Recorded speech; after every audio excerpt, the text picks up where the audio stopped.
It has always seemed to me that when we begin to study the work of a human being, we become interested in the human being behind the work. Perhaps this should not be true. Perhaps we should accept things simply on their face value. But we are all tied and bound to the human state, and we like to orient our heroes in that state. We are actually perhaps helped more by the humanity in man than we are in the supposed divinity in man. The humanity brings us close together, and in the case of General Pike, it reveals to us the happy combination of a scholar and a truly delightful person. A person who had many friends simply because he was friendly, and who had an almost unending sense of humor, even though much of his life was burdened with most serious responsibilities. We have tried to have something to say about the General as a person, therefore, each evening, and we're going to select a few points this evening from early articles about him, which perhaps are not generally known and which may not be included in the popular available biographies. After he reached the area of Little Rock, Arkansas, which he came to sometime after 1832, and here became a small village school teacher, teaching in a log cabin schoolhouse, we find that a natural tendency which showed from his early boyhood continued to unfold, and that was his poetic abilities, which were largely recognized and which undoubtedly have contributed to the beauty of the work that he did. We find, for instance, that while he was teaching school, this biographer notes, again his pen was busy, writing verses for the Little Rock Advocate, as well as political articles, under the pen name Casca, which attracted so much notice that Horace Greeley reprinted them in the New York Tribune. And so shortly after, there was a statewide search in Arkansas to discover who this Casca was, and it finally centered upon this rather amiable, somewhat timid, round-shouldered schoolteacher. And from that time on, his literary fame increased, and he has left quite a rich legacy of good poetry, which will be of interest to one group of persons. Also, Albert Pike was involved in the Mexican War prior to the time of the Civil War, and we find the following notes. In the war with Mexico, Pike won fame for his valor at the field of Buena Vista, and enshrined the story of this occasion in one of his poems. After the war, he took up the cause of the Indians, whose life and happiness fascinated him, and who he felt were being robbed of their rights. He carried their cause to the Supreme Court, to whose bar he was admitted in 1849, together with Abraham Lincoln and Hannibal Hamlin. His speech in the case of the Senate Award to the Choctaws is famous, and Webster passed high eulogy upon it. Judged by any test, Pike was a great orator, uniting learning with practical acumen, grace with power, and that imperious magnetism which only a genius can command. Albert Pike was made a master mason in Western Star Lodge No. 1, Little Rock, Arkansas, July 1850. And from that time on, we see the forces at work which caused him gradually to turn practically all of his learning in the direction of Freemasonry. He had brought to it brilliant legal background, a good literary background, and outstanding achievements in poetry and essay, and he also brought to it a tremendous personal capacity for research and study. As a result of his initiation into the order and his gradual increasing interest in it from a philosophical standpoint, we find his following summary of the situation which caused him to devote his entire life practically from that time on, with the brief interlude of the Civil War, to the advancement of the Masonic research program. He says of Masonry, "It began to shape itself to my individual vision into something imposing and majestic, solemnly mysterious and grand. It seemed to me like the pyramids in their grandeur and loneliness, in whose yet undiscovered chambers may be hidden for the enlightenment of coming generations the sacred books of the Egyptians, so long lost to the world, like the Sphinx half buried in the sands.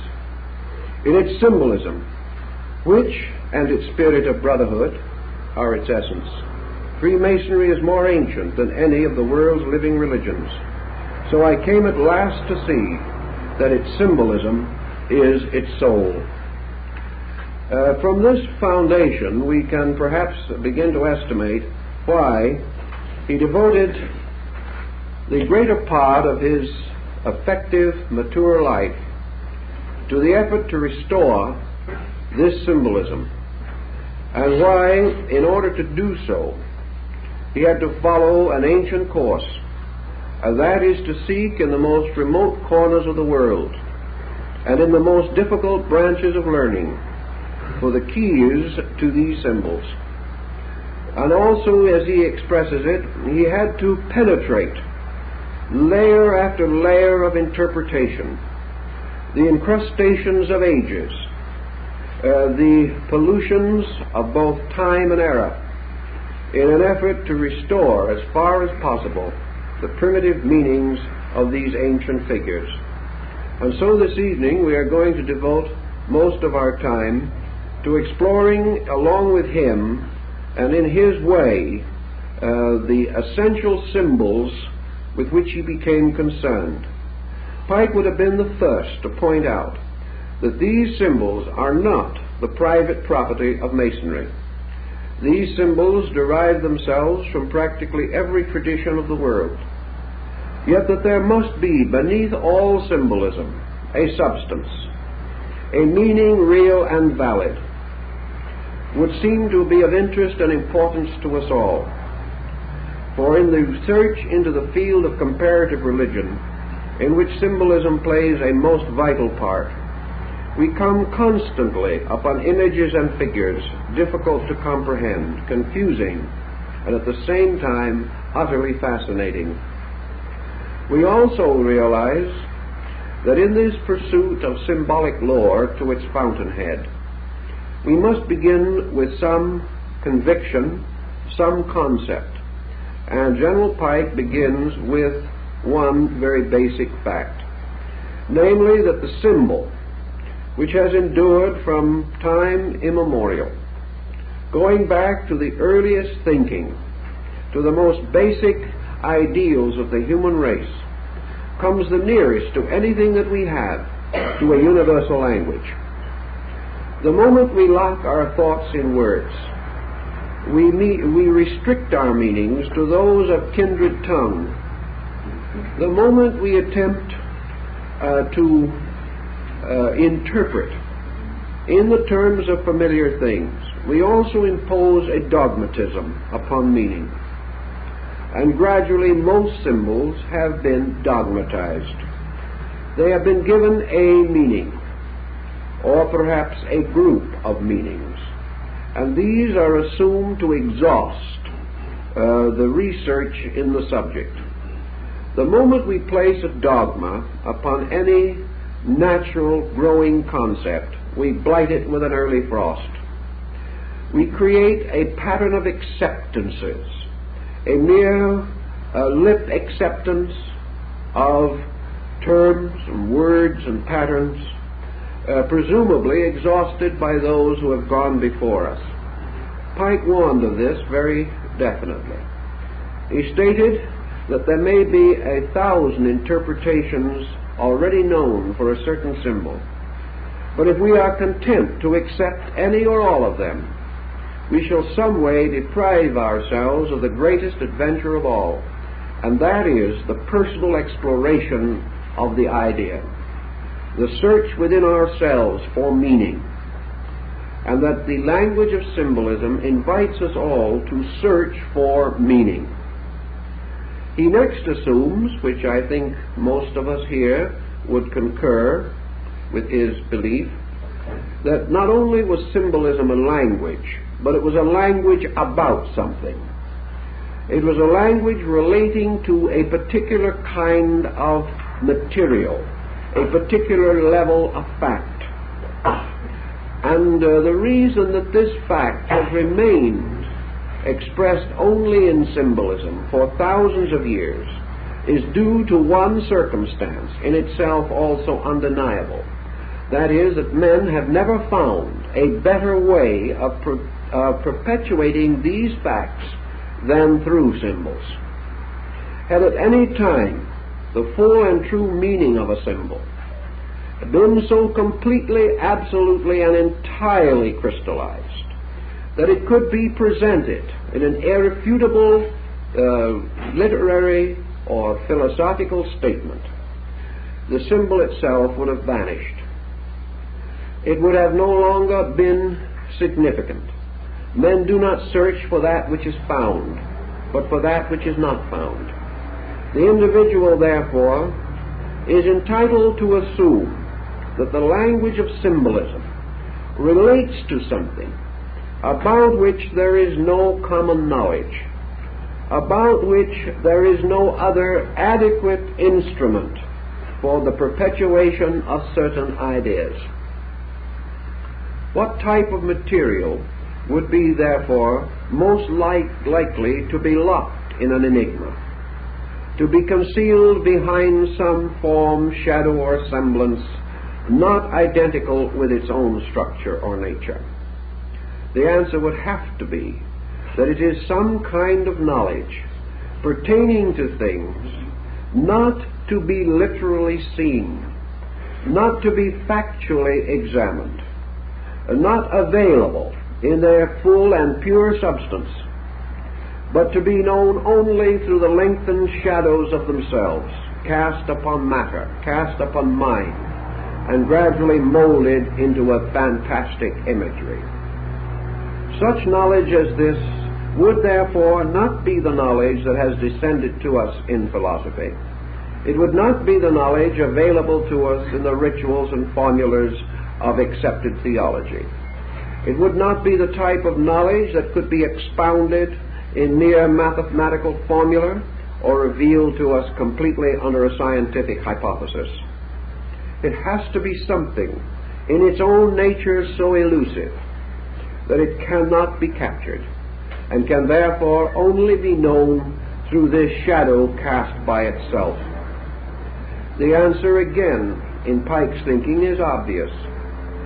That which is not available to us in knowledge is simple.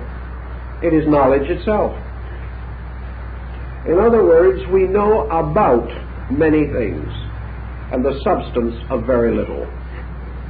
We have learned opinions on innumerable problems, conditions, circumstances, but this essential knowing, which might cause the individual with the full realization of the meaning of his words to say, "This I know," this level of knowing is exceedingly scarce. And where it exists, it relates mostly to secondary things. We know that the sun appears to rise. We know the length of days and of hours. We know certain laws of architecture. We know certain ways of analyzing the chemical constitutions of things. By mathematical formula, we can split an atom. But by mathematical formula, we do not know what an atom is. The true and essential knowledge, therefore, is not in its pure substance ever available to man in a natural state. If it comes to him, how does he receive it? He must receive it by revelation, by vision, by intuition, by insight. He must in some way gain it through an experience which he cannot share with others. He may attempt to share, but the moment a knowing passes from him to another, that which comes to him as knowing is accepted by that other as an acceptance, as an opinion, as an interpretation, or as a belief. Therefore, that which we communicate can be believed by others, but that which we communicate can only be known to ourselves. There is this mysterious interval between self and others. And while our own insight may convince us of the inevitable truth of a thing, we also come upon another dilemma. The insight of others give to them different interpretations of the same thing. Therefore, to say I know is not only an indication of penetration, but it is also a completely individual project. The individual can know for himself. He may know that which is necessary to himself. But this knowing, he cannot say, will be identical with the knowing of any other person. He may like to affirm the philosophical concept that if persons come to the same level of insight, they will attain to the same substance of knowing. But as each person is different, it has become exceedingly difficult to assume or to discover even the levels of insight upon which a number of persons may function. The only levels we have available to us are levels of interpretation, levels of believing, and levels of acceptances. Thus, according to General Pike, it would seem obvious that a symbolism which is extended around the world and it descended throughout time, to be valid, to be worthy of perpetuation, to hold as it has the admiration of the most learned and the most informed and enlightened of mortals, that this symbolism must deal with these things about which man cannot come to external factual knowledge. These symbols must therefore relate not to effects but to causes, not to consequences as we see them, but substances as they exist in the nature of being. He is strengthened in this concept by another point, namely, that the great wealth of symbolism has grown up around sacred matters. The greater body of symbolism has to do with the attributes of deity, with the substance of human consciousness, with the nature of the human soul, with the substance and material of the human mind, and also, in large measure, with the great circle or cycle of man's psychic experience, leading not only through the years of this life, but postulating the future state of the soul in time to come and beyond the grave. These things, then, relate to certainties which men desire to possess, but which they do not at the present time adequately possess. Thus it is no common knowledge which can be easily rescued and then turned into sermons or into texts, but an uncommon kind of knowledge. That knowledge which has to do with ultimates, with infinites, and with the great universal values which men have sought from the beginning, and about which even now they have come to no common conclusion. If this then be the burden of symbolism, General Pike can justify his own statement that it is to be found in its purest and most wonderful form in the great mystery institutions of the ancient world. These institutions were dedicated to the greatest spiritual values that we know. And the greater this spiritual dedication, the more luxurious was the symbolism employed, the more fantastic the imagery, the more complicated the keys to its unlocking. And wherever we went, or wherever we go in the search of the ruins of ancient wisdom, we behold the sanctuary ornamented with devices difficult to interpret, of unknown origin, and dealing with the most abstract convictions of man. Now, symbolism then breaks down into a series of patterns, and our beginnings of symbolism undoubtedly go back to the dawn of our experience. And for a moment let us pause and consider some of the most aboriginal pictoglyphs that we have been able to discover in the search for our knowledge of primordial man. On rocks, upon the face of great boulders and ancient cliffs, rising in desert and wilderness, we find strange devices, mostly simple, geometrical, basic forms.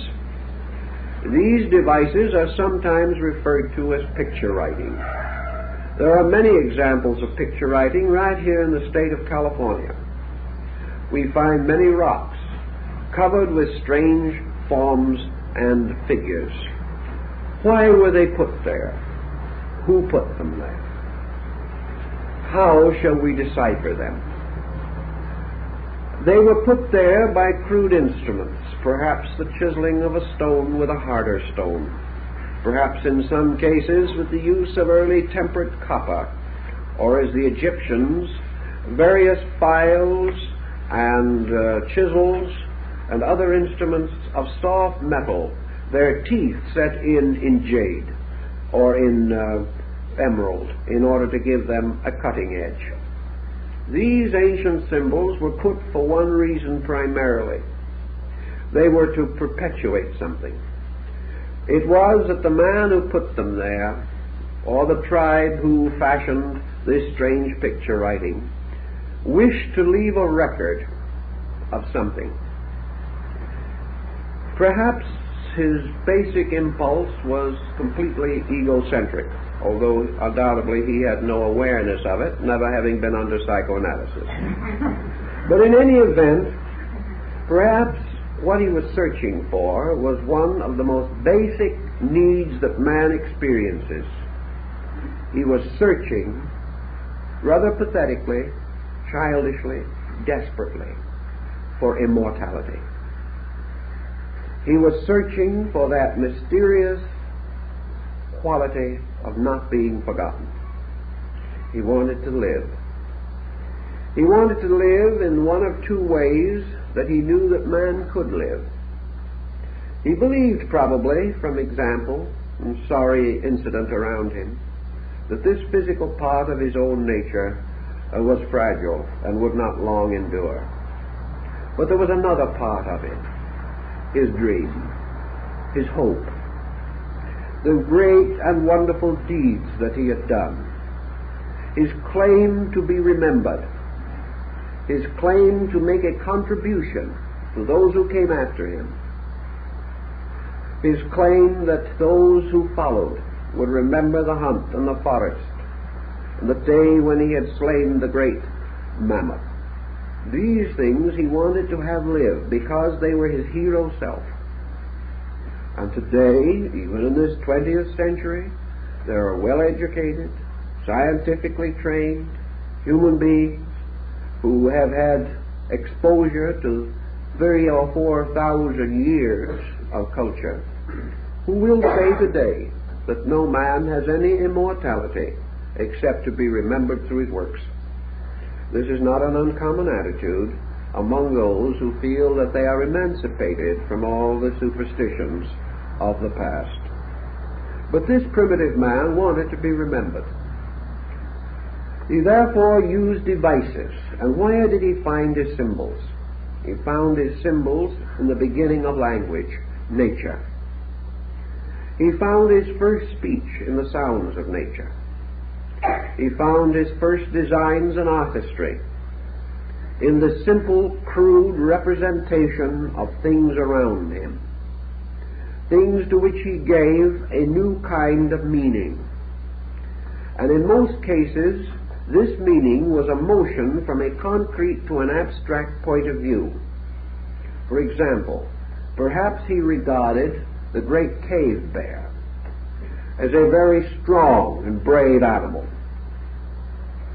Now, this brought with it a gradual development of an idea, an association mechanism. And in time, the glyph of the cave bear was no longer a representation of this animal, merely to perpetuate the animal. It became the symbol of the attributes that the primitive mind associated with the animal. Therefore, this bear became the emblem of strength, or of courage, or of endurance, or whatever attribute the human being found most acceptable in the study of the animal. Thus, by degrees, men developed totems in which they took the names of these creatures as symbols of their powers. We find this still among American Indian tribes and among many other primitive people. And all through the Central American complex of civilizations, we find that the totem, or the symbol of the person, is placed above his head in the glyphs. And this is the key to his name and to the virtues which he represents, or to the dedication of his own life, to the exemplification of certain qualities. Thus we see the bear becoming the symbol of bravery. We see the sun losing its actual astronomical meaning to become one of several things. First, light. Second, time. The sun became a symbol of time because it gradually came to be called the figure of day, or days. And primitive man began his counting of days by the number of risings and settings of the sun. For a longer period he chose the moon, and therefore he began to have a kind of simple calendar. Things that were 3 days back were 3 suns back. Things that were 3 months back were 3 moons back. And beyond a comparatively small number of suns and moons, his chronology became rather corrupt. He had no, in early times, he had no concept of longer periods. This came later. But the sun then became the symbol of light. It became the symbol of days. It became an emblem representing insight. It became a sign of blessedness or of good. It gradually unfolded into a sign of wisdom because it was opposed to the darkness of night, which was ignorance. It became associated with integration and orientation as opposed to the chaos of night. And by degrees then, each of these natural objects gained a more or less abstract meaning, a meaning which carried it into a world of invisible values. A brave animal can be seen, or a brave man, but bravery as a fact is not visible, except by some action by which it is personified, or some condition which exemplifies it. So the moment man began to think of qualities as apart from physical objects themselves, he had to go into symbolism. He also found various problems arising in the development of his word structures, for he discovered early in life that the most difficult concept to express in some visible form capable of being perpetuated is motion. It is very difficult to indicate motion on an immovable surface. He could not make a glyph that would fly off the surface and therefore be true to motion. He had to create the concept of motion without the object itself moving. One of his earliest experiences in this, as we see by studying the pictoglyphs, is the use of a series of footprints. These footprints indicate a journey. They may also indicate that their beginning and termination, the locations involved. Locations at that time being so crude and rude we cannot rediscover them even from the glyphs. But this long string of footprints was not entirely a happy thing. He could try to create the concept of motion through representing his animals and other creatures, as in the ancient caves of France, in motion. But a bison in motion is not really a very happy substitute for a necessary abstract verb. It is not very solutional. Yet he had to have motion. Maya solved it by putting a wing on a noun and making a verb out of it. The moment he added a wing, it symbolized motion. Very ingenious and requiring a great deal of thought to develop. But he did find the need constantly for creating forms for the expression of values not visible as objects. So out of this early struggle came the rise of pictoglyphic and hieroglyphic forms. The hieroglyph was an organized pictoglyph, and probably the greatest development in this situation is found in the languages of Egypt and of China. In both cases we have an inconceivable array of such picture forms. We may also, of course, mention the Maya glyphs, which number over 10,000. But unfortunately, they are not as easy to use as some of the others because we simply have not yet been able to decode them. But in the Chinese and in the Egyptian, we are in somewhat better condition. The Egyptian language, although it comes to us in its earliest form in a highly developed state, still shows that it was the inevitable evolution of the rough and crude cuttings upon the walls of cliffs and rocks. It is a gradual refinement. But the Egyptians began to discover means of making their symbols more valuable, making them more useful. They gradually came to identify, out of all of their animal pictures and their various symbolic devices, for each of which they had a name, they gradually developed a sound equivalent. This was frequently derived simply from the beginning of the name of the object. And an object like, for instance, arm, representing the human arm, suggested to them the possibility of the R sound as well as the complete name. This R sound could be combined with other sounds. Among the Aztecs it was done more simply. They took two creatures, for instance, they wanted to make a word out of two names. So they would take the name for tiger and the name for snake. They wanted to use the first half of the name for tiger and combine it with the last half of the name of snake. So they made a glyph, the front end a tiger and the back end a snake. And then they proceeded to read it. It gave them, therefore, the possibility of bestowing this glyph as a name upon something. And this is how we read the place names of the old Mexican cities and towns. They placed this glyph in association with a little device called a mound. And when the mound and the place name were put together, it meant a city. If they drove a spear or an atlatl through the mound, it means they had conquered the city. And one by one, these simple devices developed. So the Egyptian language passed into a new form, in which it consisted of both ideas and of sounds. This became rather complicated.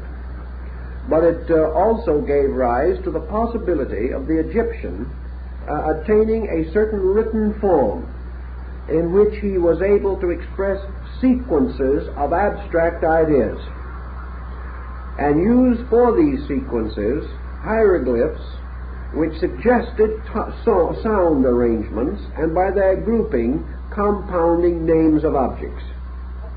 When they wished a word or a section of glyph to represent primarily a sound or an order of sounds, as in the case of a proper name, they placed a cartouche around it. That is, they drew a line around the entire thing, saying this is one word, instead of a series of glyphs. So in most of their manuscripts we find picture writing, hieroglyphical development and structure, and then every so often an encircled group of characters signifying that these shall be read together to form a name, or to form a proper word of some nature. This went on until gradually the pictoglyphic form began to fade away, and the symbols were not essentially changed, but passed through a condition of human carelessness. This human carelessness caused finally these glyphs to be drawn so poorly that as glyphs they were comparatively undecipherable. The individual taking these pictures simply streamlined them. He created a kind of shorthand out of them, using perhaps only the principal stroke of a particular glyph, the one stroke which distinguished it from all other glyphs. And he found that by degrees he could speed up the process of writing, and the hieroglyphical form about the beginning of the Christian era began to drift into the hieratic form, which consists of the loss of the symbol in a conventionalized letter. As this proceeded more rapidly, the advantage of the picture glyph as a means of identifying objects gradually ceased, and the entire process moved into an alphabetic form, with words spelled out to form new dimensions for the concepts to be perpetuated. This also followed definitely in connection with the Chinese method of writing. We find that the original glyphs were very often very close to the object represented. Their little pitched roof character, which is essentially a roof, originally meant a covering, consisting of two lines drawn this way, just like the sides of a roof. Well, that was a covering originally. It finally became very much more involved. The oldest Chinese glyph for a horse, for example, has 4 small dashes under it to represent the horse's feet. It was pretty literal. And among other languages, it is true that the Chinese perhaps has changed less than most others. Now, the Chinese have a symbol for tree, a very simple glyph. Now, they were also concerned with what we might term the plural forms, and how were they going to handle that? If they were somewhere and they found another tree, and they wanted to have 2 trees clearly indicated, they followed the line of greatest expediency. They made 2 trees side by side, and that was exactly what it meant, 2 trees. But this didn't end the problem, because it could get worse. Another man decided that he wanted to say that he had just been in the forest. Now, this presented a more or less complicated situation. You couldn't keep on drawing trees all over the page. So the happy idea of the simple plural came into existence. Above 2 trees must be many trees. So they put a 3rd figure of a tree, and the result was forest. Above 2 means forest. A very simple device. And in this way, they had no difficulty in ultimately indicating their meaning. They had many different symbols. When they made the sign of a roof, they then placed a symbol of fire beneath the roof, and a fire under a roof is a home, a place where you live. Another simple problem is that they anciently used for conveyance a kind of a cart. And if you look down on this cart from above, you saw the axle running through the 2 wheels. You saw the flat, straight edges of the 2 wheels, and in between a large rectangular mass representing the body of the cart. This particular symbol was reduced to simply mean center, middle. because it represented the middle part, a central axis moving through something. And this became associated with the original name of China, which was the Middle Kingdom. Thus they went on, by degrees, building up a most elaborate group of writings, multiplying their strokes, increasing their skill and knowledge, until finally they produced a language so flexible that almost any idea which man can express can be rather adequately presented. These things all rose from natural symbolic instinct. The effort to use simple things to express or explain difficult things. The effort to convey a total picture of a meaning, and at the same time lock it only in a very few strokes or letters. To do this also, of course, created a kind of association. The individual who knew approximately the meaning to be intended got the complete impact of it, perhaps even more completely than we do with words today. They got the feeling of what was intended. They got a simple and direct relationship. They were not so far removed into polysyllabic forms as we are. And they did not have to rush to the dictionary the way we do, because they had a very quick grasp of the symbolic idea. Now, these are primitive things, but they point the way along which General Pike was exploring. And it comes then to the next important conclusion which he reached. Namely, that nearly all symbols arise from nature. A symbol is a form, and it must be derived from a form. We cannot have a symbol, a picture of anything, unless that picture is derived from something within our world of experience. Therefore, the picture must be the result of man's own eyes. He may add to the eyes certain reasoning powers, but he must first use the eyes. He cannot conceive of a form which does not exist, nor can he make a picture involving a pattern which has no similitude in life or nature. Thus he was forced to derive his language from his world and from the world of circumstances. Pike, however, points out what several other authors have also noted, namely that the selection of these forms and the investigation in the effort to discover appropriate forms for ideas forced primitive man to a most dramatic conclusion, namely that all forms around him in nature are themselves symbols. That a tree is a symbol. A tree is not merely a symbol for man to use. Man is simply taking a more ancient natural symbol and reusing it. The fact that the tree is itself visible to his eyes is enough to prove that this tree is a visible extension of something not visible. Therefore, man can see the tree as it grows, but he cannot see the principle of tree. He cannot immediately apperceive tree as reality. He cannot know the life behind the tree, except by watching the operations of this life as these operations cause the tree to grow, or to in some way modify the various visible values which it exhibits. Thus nature is itself one vast symbol, one inconceivable relationship of forms, all bearing witness to that which is not form.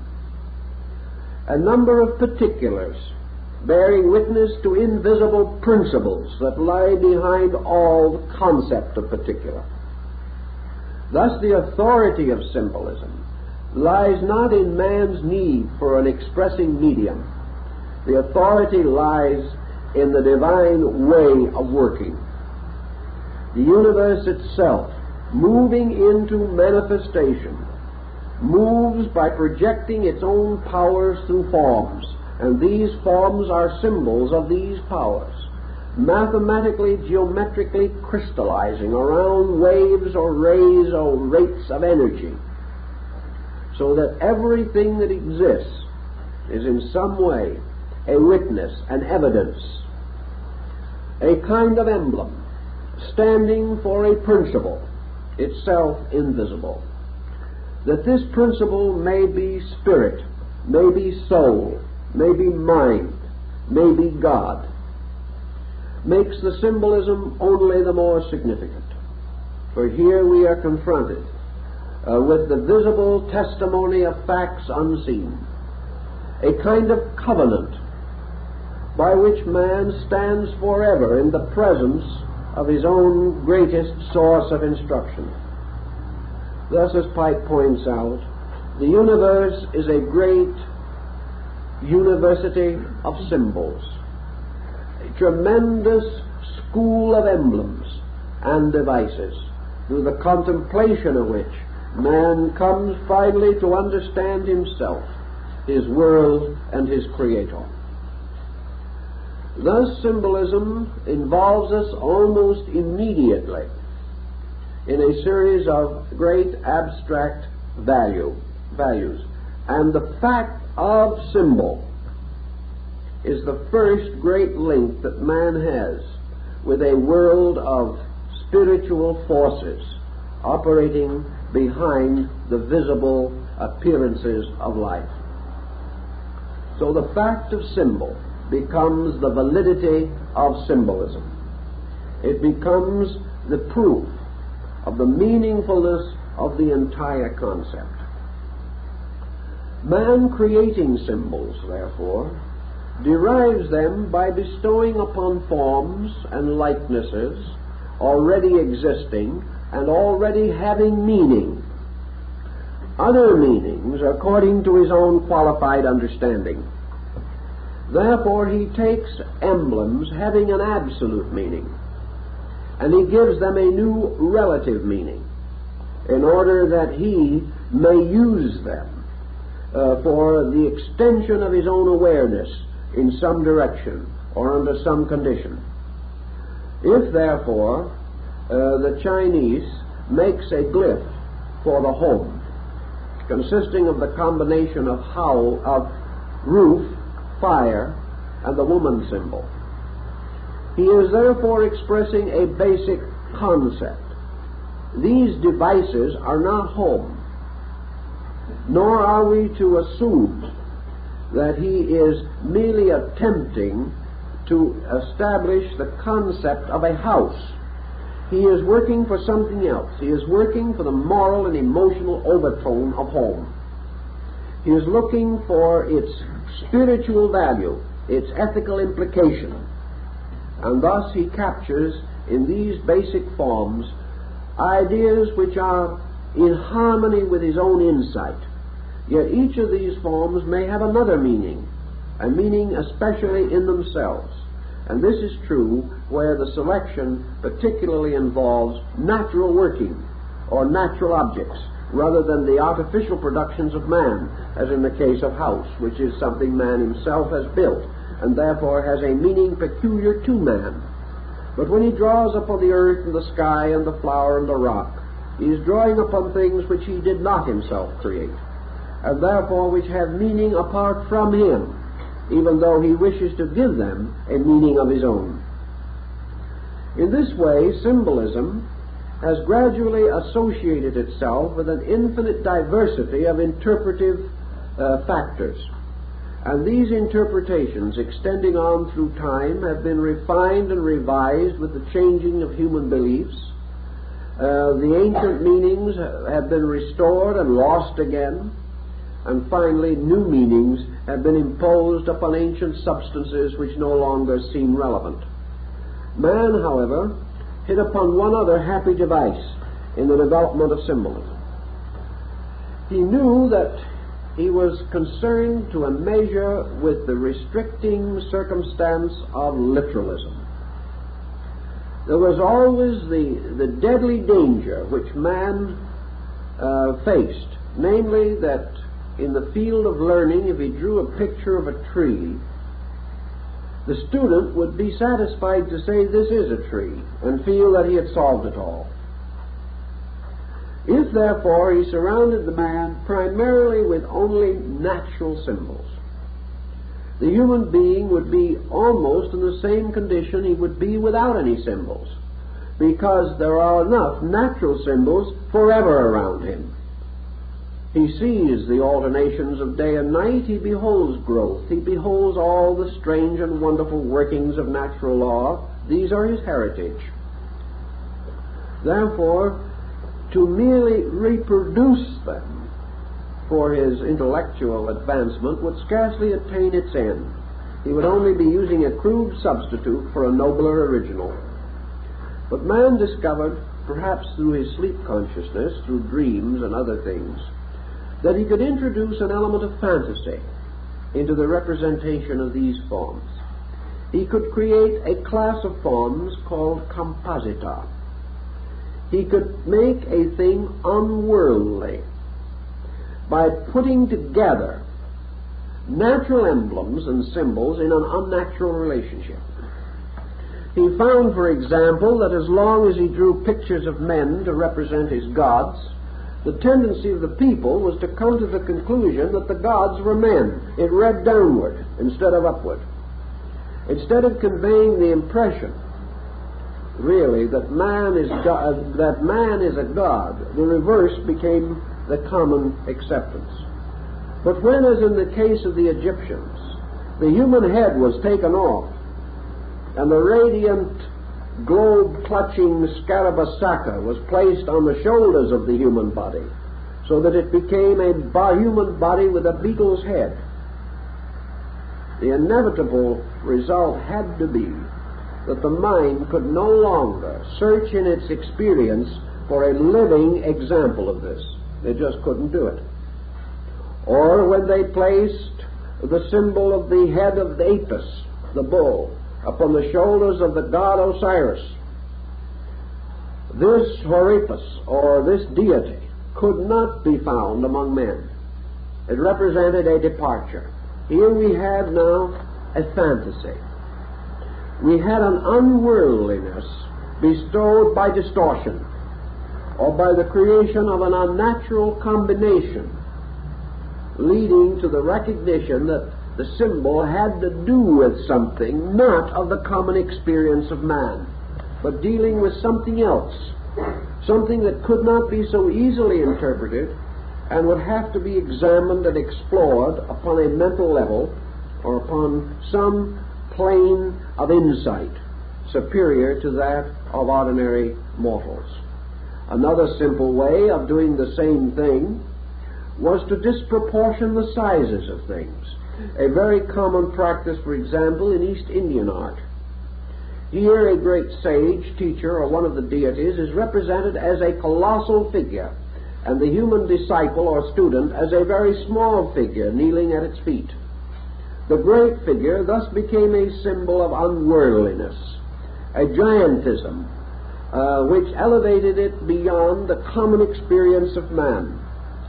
Such perhaps was the tremendous subtle influence of the Olympian Zeus, this monumental structure, this tremendous figure, or the great standing figure of Helios, the god of the sun, that stood at the gates of Rhodes and has been preserved for us under the name of the Colossus of Rhodes. But by great disproportion, by great enlargement, an unworldliness was also created. Began the refinement of things so as to create an unworldliness. Might mean a creation of so sensitive, so truly and completely beautiful a thing that no equivalent could be found among men. for it. Thus sublimity was used as a means of exaggeration.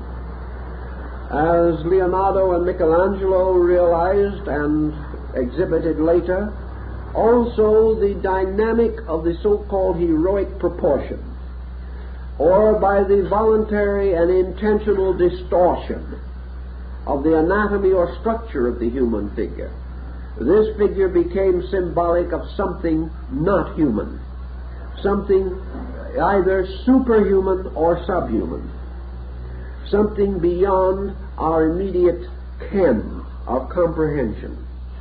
A great study was made, for example, of the familiar figure of Michelangelo's Moses. And it has been pointed out that if this figure should stand up, it would be the most disproportioned piece of art perhaps produced by a classical master. The parts of the body are not in proportion to each other, but the compound effect is one of great majesty, of great force, and of a measure of patriarchal unworldliness, an escape from the literal, an escape from the obvious, into the expression of overtone through one kind of artistic subterfuge or another. Thus the symbol, in its simple language, began to take on many different aspects. Particularly, early man was interested in disentangling it from literalism and trying to use these familiar objects in a manner which would not convey merely a trite and familiar meaning. The symbol also gave rise to many other devices. It gave rise to emblems. And emblems, as pointed out by Quarles in his work on emblems, were really originally moral pictures.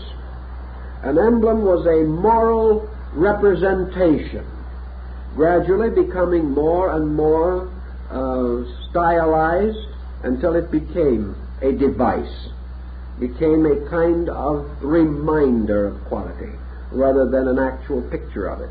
During the 17th century in Europe, there was a great number of emblem writers. These writers moralized upon practically every symbol, device, work of art, statue, jewel, fabrication of antiquity that we know. Every one of these had to be interpreted to have some bearing upon the moral need of man. The purpose was to produce the good man, or to remind the individual of moral virtues by simple pictures. These books, of course, were largely worn out by children, because young people received most of their early schooling from these old emblem books. Another type, of course, that also came into prominence was the gradual development of the word emblem. In other words, symbolism was not absolutely restricted to a representation of an object. It could be associated verbally with the description. Groups of emblems have been closely associated with sects and creeds that have made use of the emblem in one way or another in their teachings. And this part of the teaching has become so familiar that the picture is used to substitute for the reference to the factor involved. Religious emblems that we remember immediately, of course, bring to mind the Christian cross, which is associated with the most dramatic episode in the life of the founder of the faith. We find that in India, in Buddhism, for example, the chakra, or wheel with 8 spokes, the Noble Eightfold Path and the wheel of the law, has become practically a universal symbol for Buddhism as a religious philosophy. It has gained the same general acceptance that the cross has in Christianity. Perhaps equally important in the Judaistic system is the sacred name, formed of flaming letters, which has also a great sacredness. Perhaps the outstanding religious emblem of the Jewish people is made up of the 2 tablets of the law, bearing letters or characters signifying the commandments. In Islam, the great symbol is the crescent of the planet Venus, which has to do very much with the development of their faith. And this has been universally accepted among Muslim states. Among Hindus, the most common symbol is the Omkara, or an elaborate device formed of the letters of the sacred name.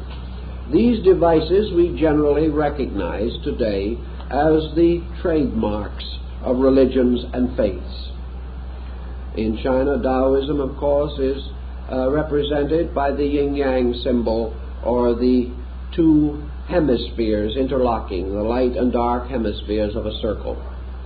All these emblems have therefore gradually come to be identified with great systems of thought, and they become immediately able to stimulate in us a basic grand picture of a doctrine, of an idea, or of a way of life.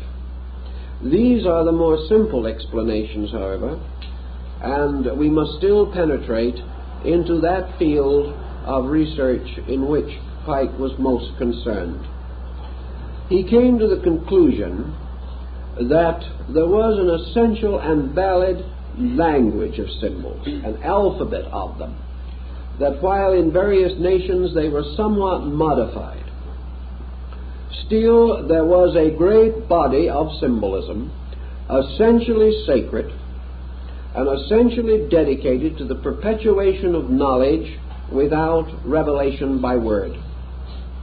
Therefore, the communication of certain secrets from age to age, from time to time, was accomplished by means of symbols, even as the ancient craftsmen in the days of the cathedral builders of Europe each marked his stone with his master's mark, a mark peculiar to himself, and being the same permanent record that primary man or ancient man carved so crudely upon some boulder.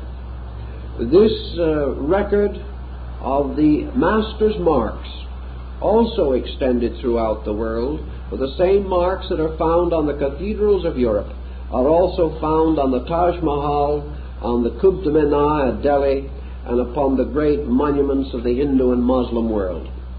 Therefore, this practice of marking goes on throughout the world. And these marks that were on the cathedral stones of Europe are almost identical with the caste marks worn on the forehead of various Hindu sects, the members of the sects. Thus, this language of basic idea has spread to become perhaps the world's most simple means of the perpetuation and communication of secret knowledge, of knowledge hidden in cipher, in code, that these symbols form an elaborate cryptogram. The only difference being that instead of finding one simple easy key which unlocks it, the keys were lost in the debris of the ancient world. And Pike said that it was his opinion that these older keys would not be found again, that these keys had disappeared with the invaluable guidance given by the ancient teachers who had themselves vanished from among us, and that the great heritage of symbols still stands before us as the unlocked treasure house of knowledge, and that until we ourselves set to work to follow the words of Omar, the tent maker, to file from our own base metals the key that will unlock the door, that these symbols must remain comparatively unintelligible to us. Assuming that there may be a certain validity in this, and I think there is a very great validity, what are we going to do when it comes to our turn to attempt to penetrate these symbols? We have, first of all, to answer a simple question, perhaps, and that is, just what is the vitality and life within a symbol? Is a symbol a living thing? Is it a dead thing? What is this symbol? It is some kind of a formula. It is power locked in a picture, perhaps a very crude picture, and perhaps with only a very few lines.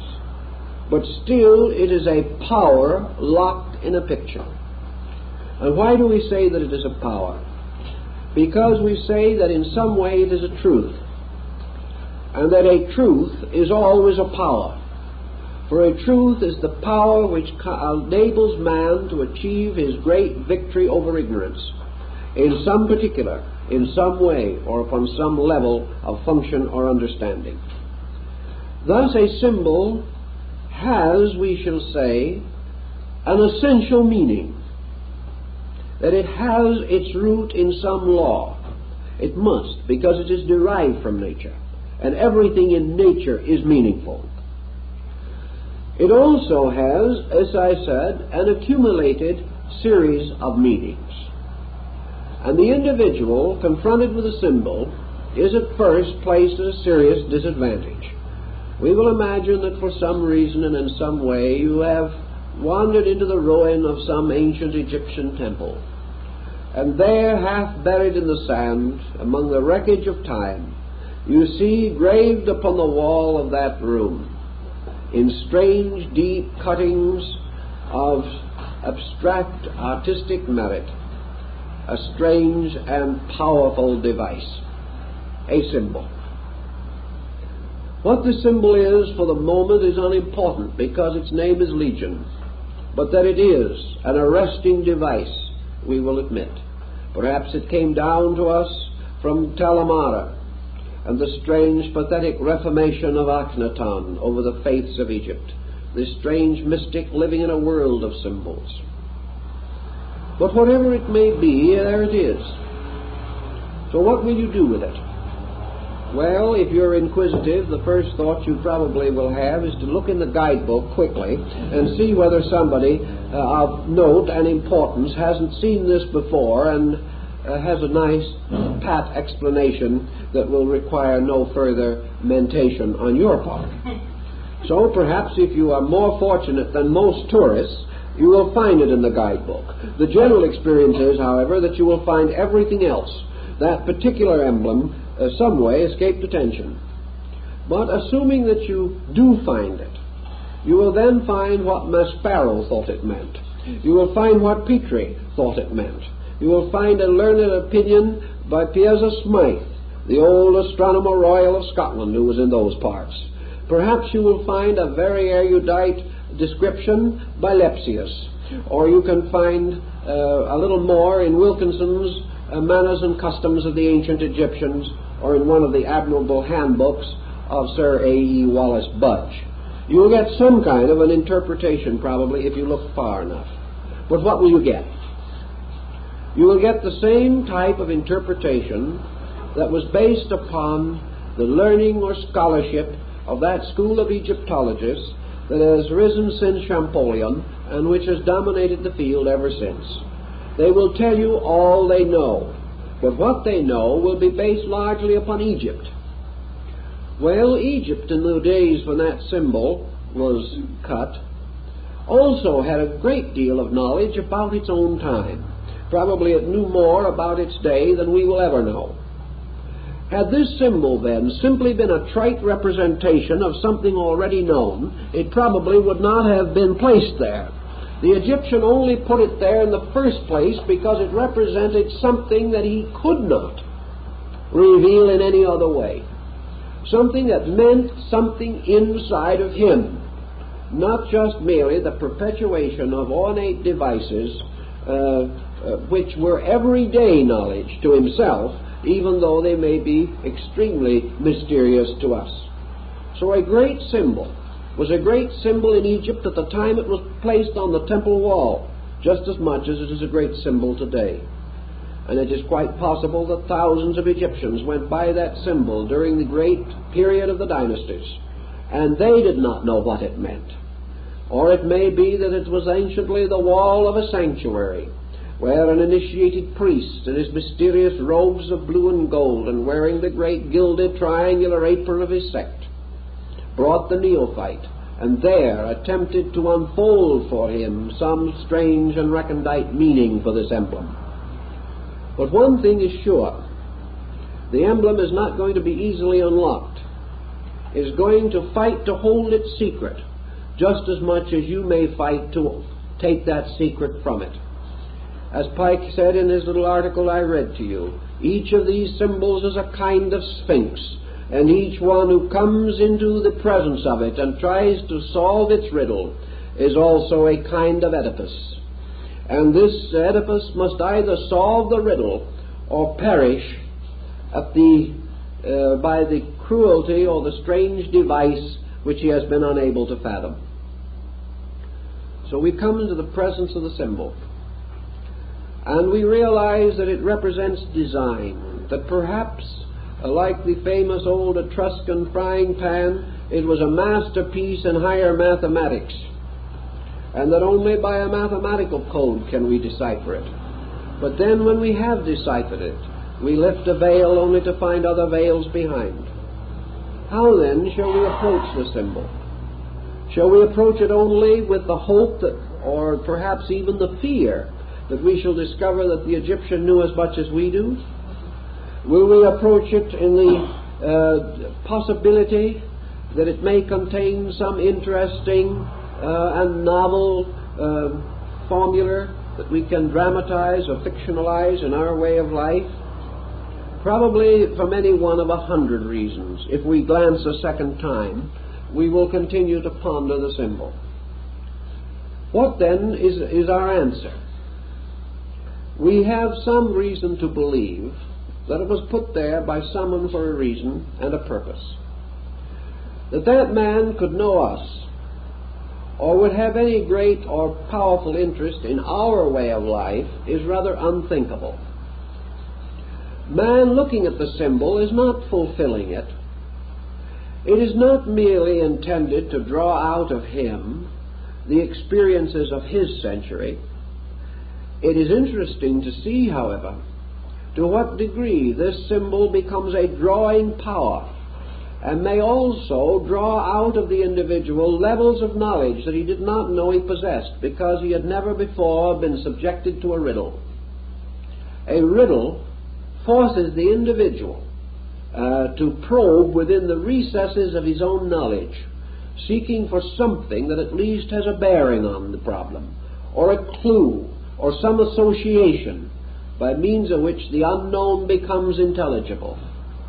But even if he does this, and he does it thoroughly and painstakingly, he only arrives at a certain formula of his own, passes on, his place is taken by another man who repeats the process.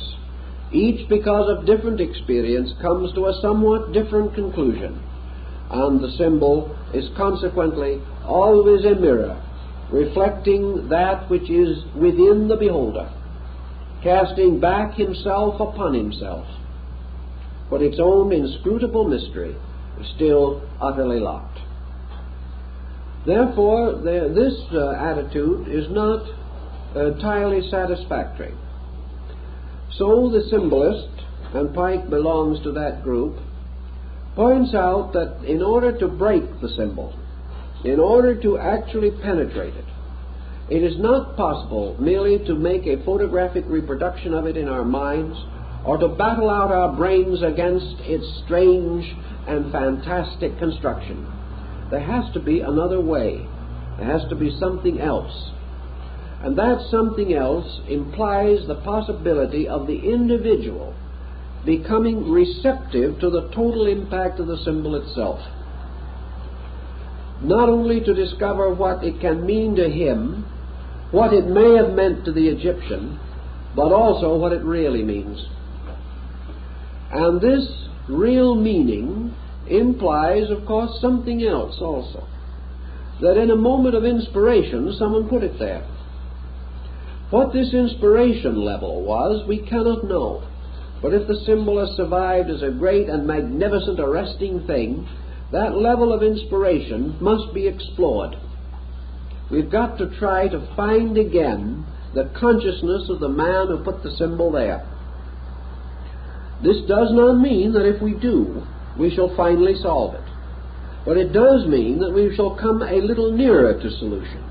We shall have a better grasp than merely imposing our own nature upon the symbol.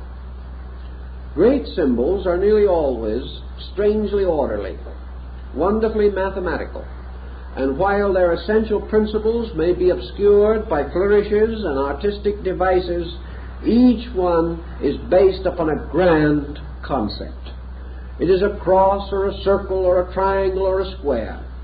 It has some tremendous basic mathematical strength, or perhaps numerical arrangement by which it has a strange and deep meaning.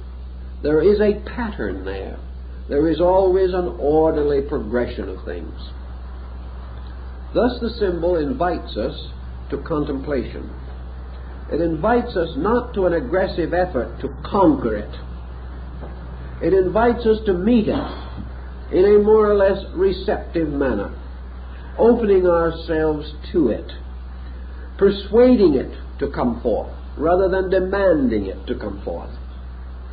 It also must free us in some way from our own eternal resolution to read into that symbol our own meanings, or the meanings of our times, or the ethics of our times, or the morality of our times. What we must try to find out is what it meant. And as it probably arose from this great system of world mysteries, the great educational body of the past, this symbol may well be part of the great textbook of essential learning, a strange essay, a wonderful composition, placed there with masterly skill, not only to confuse the ages, but in some strange way to bind the truth seeker of the present to the truth discoverer of the past. Thus the problem of the impact of the symbol, the effort to decode it, may lead us in many directions. As Pike points out, one of the first things that a good symbol does for us is to show us how ignorant we are. And that is an admirable beginning for something. It suddenly reminds us that the common knowledge that we have is not very valuable in an uncommon situation. It further also reminds us, if we think a little more, that the common knowledge that we have has very seldom been sufficient in any situation. That we are dying of our common knowledge, and that unless we do something about it, we shall continue to die. Thus it behooves us to explore the symbol. And the moment we start on it, we are dedicated to the great course, the study of primordial man and his search for light. We must, to a certain degree, have the same experience which Pike himself had.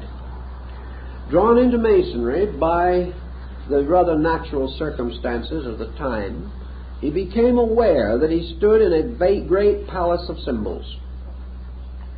Gradually it dawned upon him that these symbols were the soul of something, that this organization which he had joined was not merely a body of persons tied together by dues.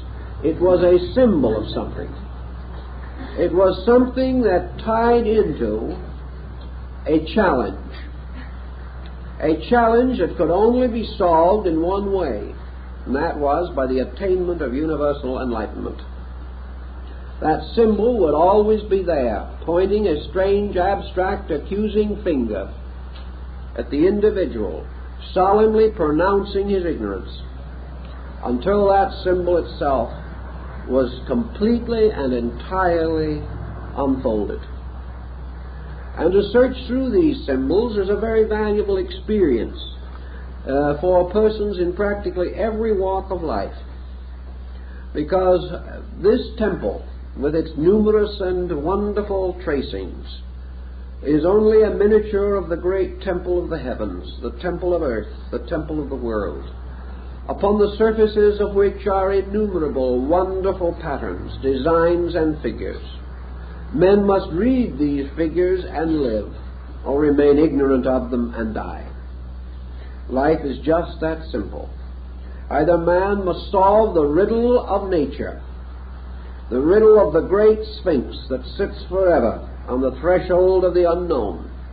Man must solve the riddle of himself or die. He must solve the riddle of universal law, achieving an obedience which will enable him to live, or else he will die. He must either find the great principles which underlie all forms and appearances and cling to those principles, or he will not find them and he will perish for need of them. So our great search for these symbolic insights forces us to begin the long and perhaps arduous path that leads man from the appearances of things to the essences of things, from religion as a formal structure to religion as a divine revelation, from philosophy as a confusing path of intellectualism to philosophy as an outpouring of universal wisdom from the divine nature. These paths must be followed in the search for truths. And in the following of these paths, one by one, the superstitions and fallacies of man fall away. We discover truly that we cannot go far in the world of serious scholarship without feeling ourselves drawn more and more closely to the human need. We cannot search into the great origins of our knowledge without gaining a greater respect for persons of all places and times. The symbolist, seeking to find the answer, no longer lives in a world of believers and unbelievers. He no longer belongs to a world of those of the true faith and pagans and heathens. He lives in a world of individuals, each of whom is tracing the symbols of his faith and trying to find at the source of those symbols the certain and sure fact which is the root of faith. Thus universal knowledge gradually opens. And in every field of life we use the symbols of our trades and our professions as ways of discovering the nature and substance of ourselves.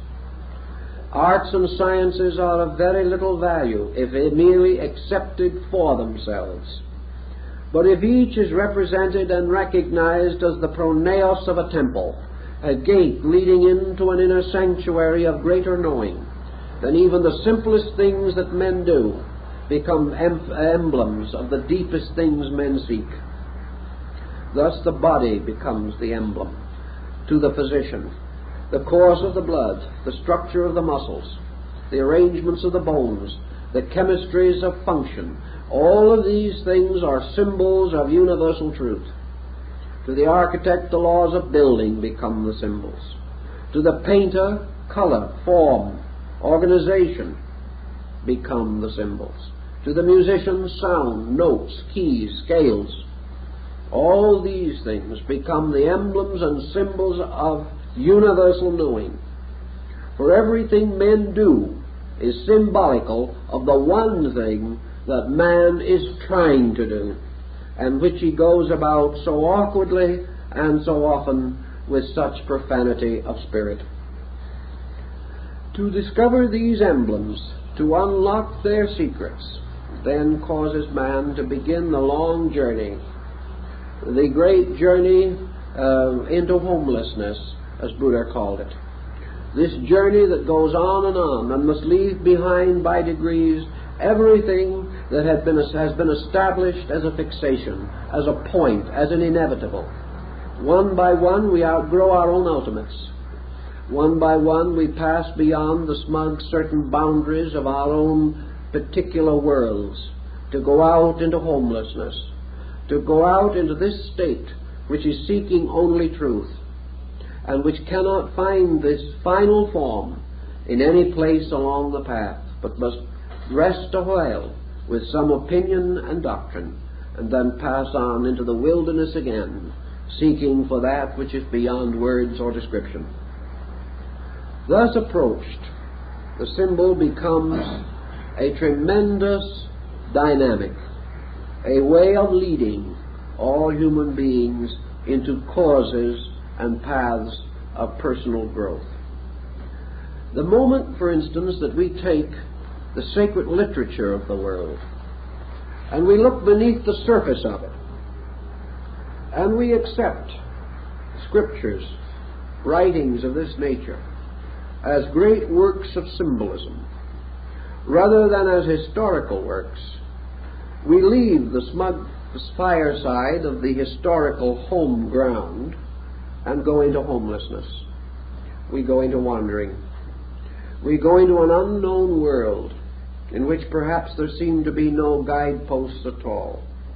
But actually, we cannot help it, for the simple reason that no matter how sincere we may be, we must ultimately find any pattern of beliefs too small to allow for the growth that goes on in ourselves. Now, when we say that we pass on from one level of symbolism to another, Pike points out to us also that these levels do not deny each other. The fact that we have outgrown a symbol or left it like some dead seashell along the shore of life's great ocean does not mean that that meaning we have left behind is untrue. It means, however, that it is incomplete. It means that no matter how fondly we have embraced it and held it, we have not exhausted the symbol. We have come to some pleasant and appropriate acceptance, perhaps an acceptance which we share with 1 million, 10 million, 500 million other human beings who also have accepted this acceptance and built their values around it. But this does not mean that this acceptance is ultimate, nor does it mean that there can be no greater key to the same symbol.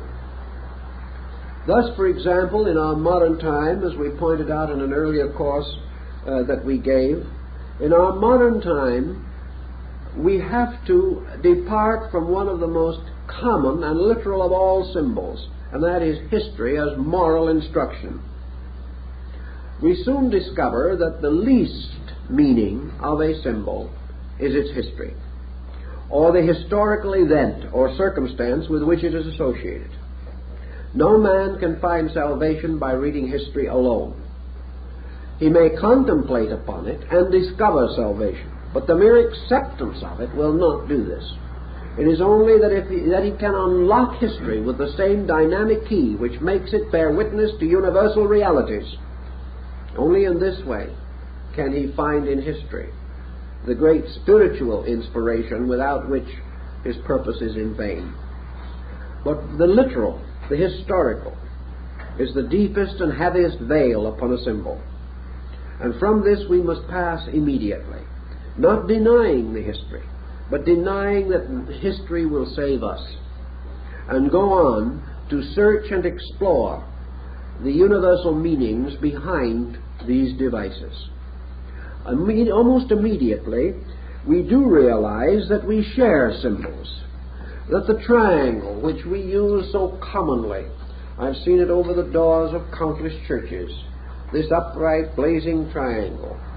We share it with the Greeks, we share it with the Chinese and the Hindus, we share it with the Muslim and the Persian. We share this symbol with other people all over the world. Thus, by the fact that we share, comes into light another interesting point. Great philosophical, religious systems of mystical symbolism are in many cases emphases. They are not separate revelations, not religions apart from all other faith. They are man's search for truth, held within a framework of time and place, and subjected to the environmental limitations of race, of nation, of political histories, and many things of that nature. But the principles behind these faiths are unfolded peculiarly according to the need of certain peoples, under certain conditions, and under certain pressures. It may well happen, then, that it will require all of these faiths, and then more, to unlock the meaning of the simplest symbol. It may mean that in one emblem we shall have to go through a dozen faiths in order to begin to perceive the law and principle that underlies it. Now, these faiths in turn may be exhausted, and we may still not come to the very essence of the symbol, because the essence of the symbol, like the peculiar meaning of a dream, is extremely elusive.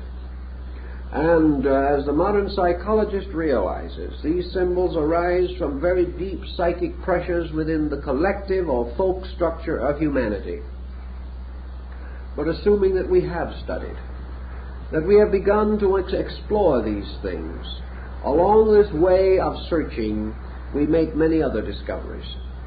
And in the search for essential truth, the byproducts are almost as important as the product itself, because along the way we gain admiration for our fellow men.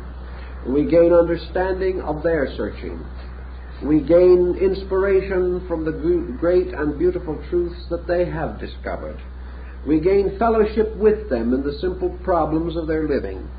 And we move inevitably from a purely intellectual position to one of the deepest compassion and emotional acceptance of things that perhaps once were strange, difficult, and unknown to us. Thus, one of the great results of an honest search is the discovery of friend, the discovery of brotherhood, the discovery of the right power and purpose of working together for these great ends which we have none of us yet fully attained. Therefore it is not that one shall lead and others shall follow, but in the search for truth we are all brothers, searching together for that which is beyond us all. Consequently, our small jealousies and our petty prejudices can dissolve when we realize that we all bear approximately the same relationship to the sovereign center of truth, that one does not possess it and is passing it out to others, but that all, possessing parts of it, are searching for all of it, and sharing the parts together advances the search for totality. So we go on in these symbolisms until finally we come to what might, as Pike pointed out, be the greatest key of all. Through learning we advance our course a certain way, but the course itself cannot be completed until the individual himself, who is the truth seeker, recognizes the sovereign importance of so adjusting his own nature and disposition that he is capable of a knowledge beyond his present state. Thus, Pike points out the great systems of disciplines advocated in the Eleusinian, in the Hindu mysteries in China, and in all parts of the world. Namely, that insight, true insight, arises from conduct. That true knowledge is not possible to the ignorant until certain other things have been achieved. Consequently, the search for the symbol, the tremendous invitation of this riddle, the progressing of it along natural and reasonable lines until we are finally frustrated, beholding a great spiral staircase rising as in the wonderful table of Cebes. Then suddenly the realization that we cannot finally come to solution without the total reformation of ourselves. That from our own natures, the eye must be fashioned that can see beyond the horizon of form and place. Thus in the Egyptian rites and in the Greek rites, the seeker after truth had to carry the small lamp of his own attainment when he examined all of these strange cuttings and symbols and pictures and devices. Without the lamp of his own soul, without the light within him, the meaning could never be found. So we come back to the simple concept as taught by Jesus and Buddha and many others, but with a new meaning, a new degree of value, namely that the truth seeker, in order to attain, must place himself under the laws which he seeks to understand. Until he makes this personal consecration or dedication of his own nature, he cannot have the insight necessary to see. So in the great structures which use these symbols originally, discipleship always preceded acceptance into the mysteries. Albert Pike gives us quite a detailed description of the great rituals held at the time of the Eleusinian mysteries in Attica in Greece. These were the state mysteries. They were the mysteries which citizenship in Greece permitted the individual to attend. Those who were born citizens, free-born of Greece, men and women, were permitted to be initiated into the Eleusinian rites.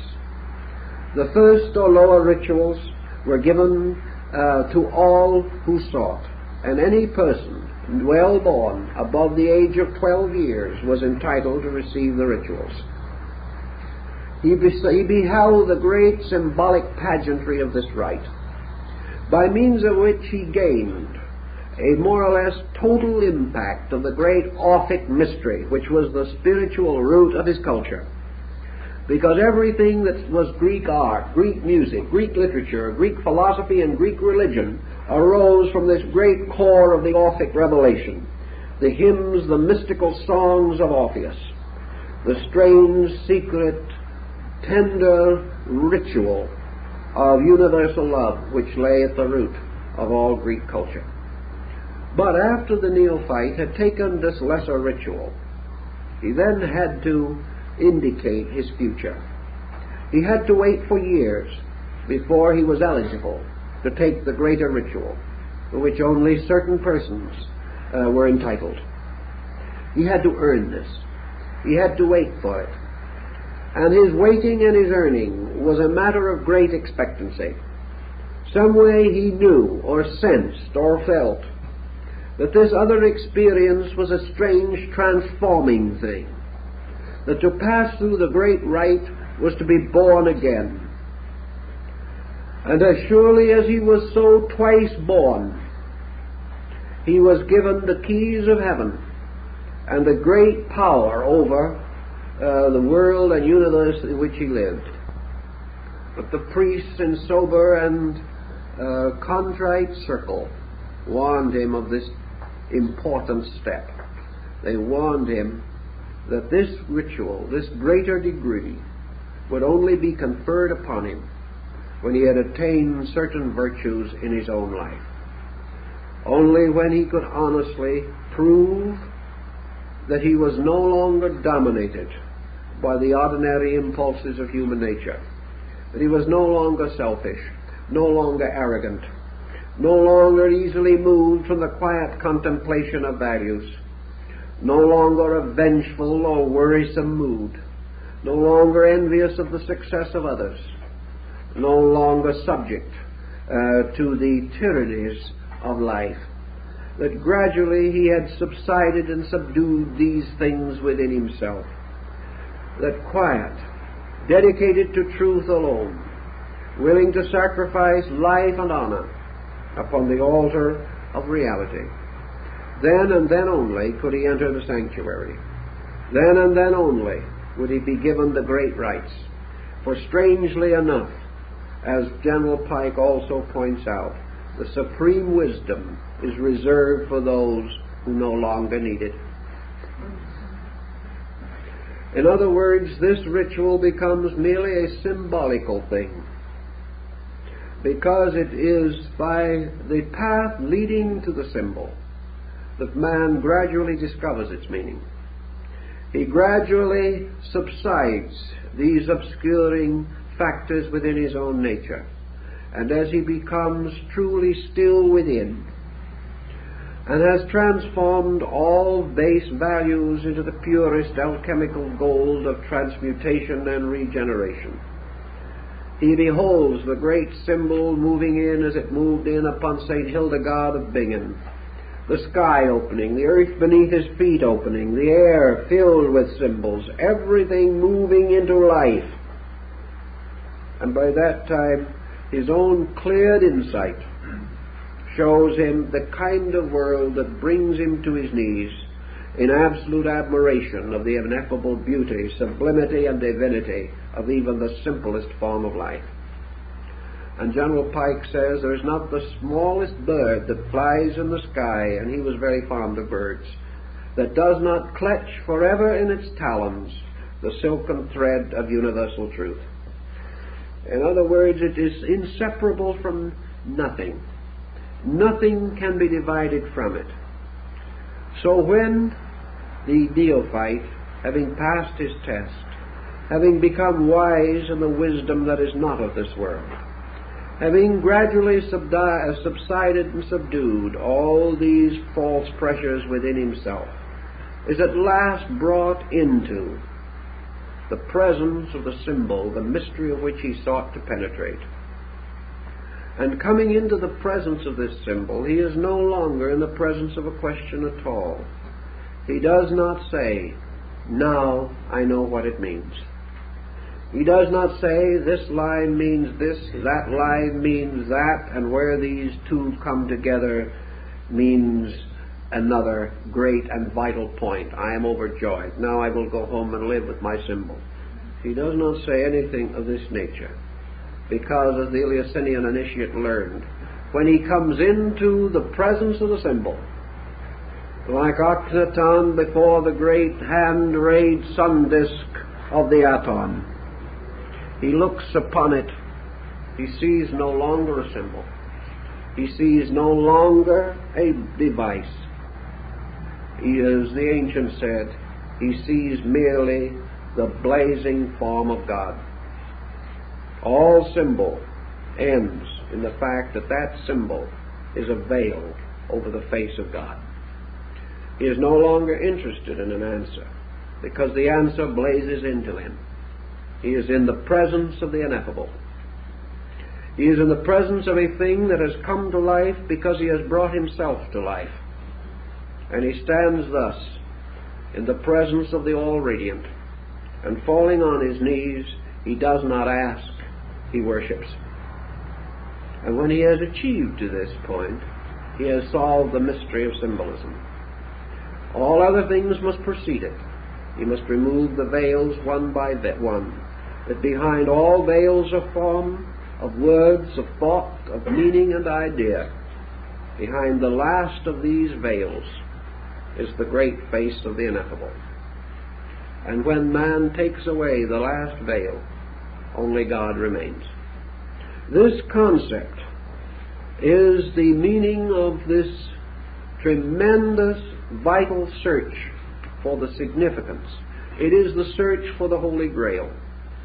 It is the search of the orders of the quest through the ages of chivalry. It is the end of the mendicant's wandering. It's the end of the Hindu's pilgrimage around the rocky base of Mount Kailasa. It is again this endless search for the Chan Shambhala beyond the sky. It is always the same. It is the search for the substance behind the shadow, and the wise discover in the end that divinity is the only substance behind the shadow, and that to discover this is to be one with it. To discover this is to lose the interest we have in the particular and adore the great gilded structure or golden radiant structure of the universal. This is our way, and each of these symbols is a little thread leading us through a labyrinth like that of Ariadne. And out of this labyrinth we must find our way, or else be killed by the minotaur that guards its deepest parts. So man, escaping along the thread of symbol, finds it much easier to escape this way than he does through the heavy and clanking chains of dogma. He finds that dogma does not open him, it closes him. He finds that explanations, as commonly given, do not open him, they close him. The only way explanations open him is when he realizes that this is an explanation, but we must continue on for the explanation. We must find the name of the symbol, and when we receive that name, we discover that its name is namelessness. It is a very critical and difficult thing for us to understand.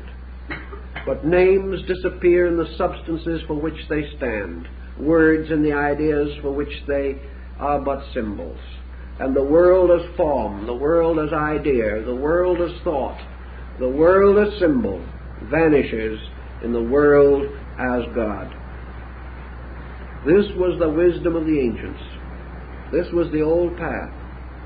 And this is the path that General Pike sought to re-engrave upon the hearts and souls of those who followed in his footsteps in the pathway of the degrees of the Scottish Rite of Freemasonry. He was seeking to remind them from their various stations and their various places, with their numerous loads, burdens, responsibilities, prejudices, and opinions, that this was the old road, the ancient road of man growing up by piercing pictures and going on to the material value which was behind them.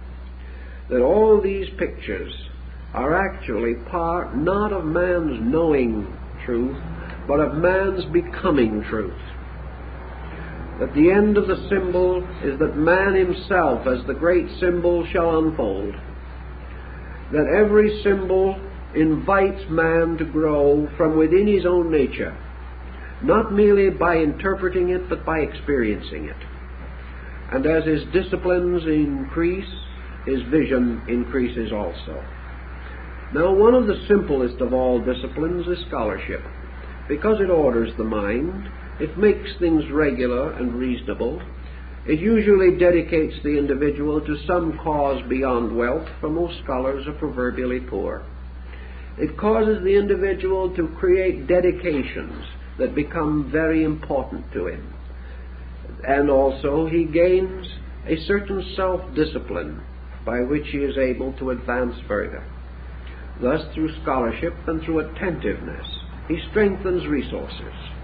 But he also comes then to another veil through which scholarship cannot pass. So at the proper time he must cast it down, preserving only to himself the power of self-control which it has given him, and go on into another kind of dimension of experience, in which everything that he has seen from afar comes nearer. Everything which he has seen through a veil darkly, he may contemplate face to face. And this way the symbol strangely draws him on. It is like Goethe's eternal feminine that draws man ever across the great abyss of illusion. The symbol is therefore quite truly the great ornamentation of man's great temple of ethical growth. It is an eternal testimony to his need and an eternal doorway to the fulfillment of that need. Pike would then not be incorrect when he said that the great wealth of a society or an organization lies in its symbols, that these are its locked soul, and that these symbols can not only unlock them themselves, but they can unlock the souls of those who seek to understand, and therefore bridge this strange and incredible interval between appearances and substances. Thus, in the world of symbols, let us be mindful, and let us also recognize the importance of finding that in the end we may say, now I know. And then if we are asked what we know, we must answer, I do not know. This thing that is found as a total experience.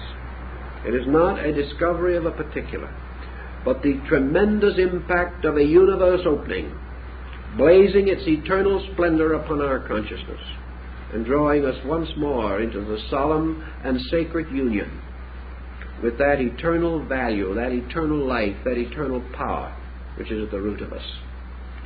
So we open both the innermost and the outermost, and we open the furthermost with the innermost. And as we unfold the utility, the mystery within ourselves, we see its blazing likeness unfolding in the symbol before us. This is the great concentration symbol, the great mandala, which locks the world. At the end of the quest, man coming finally to know, discovers not that he knows, but that he is. And in the attainment of becomingness, all mysteries are solved, all secrets are unveiled, all riddles answered. And these riddles are all concealed within the mystery of the divine mind and the divine spirit. And the symbol is the path that leads through itself to that which is beyond human comprehension. I think that is a fair statement of General Pike's opinion, and I think it is very well worthy of our thought and consideration. And we will continue our study of his work next week.